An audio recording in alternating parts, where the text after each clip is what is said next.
Excuse me, halos lahat ng customer dito hindi nila alam na may policy pala sila na kapag bumili dito, wala kayong may re-refund.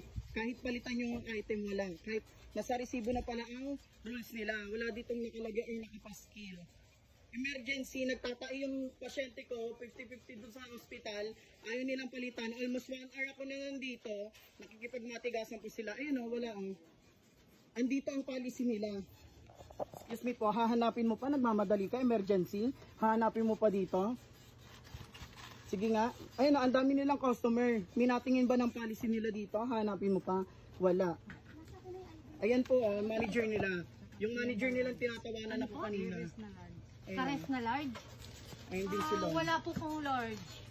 Miss, patanggal na ng face Ano mask lang? mo. Miss? Doctor care. Pwede patanggal ng face mask mo? Nasa public po tayo. Hindi, ayun nga. Hindi, tanggalin mo lang para makita ka. Dali na. O ngayon hindi ka makaharap sa, sa video ko.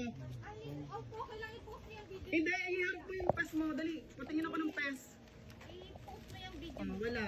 Ayun po, wala silang policy dito. Ang pangalan mo ha? Yes, lalagyan ko. May pirma nga ako dyan eh. Okay. Sige, magkasuhan tayo. See you.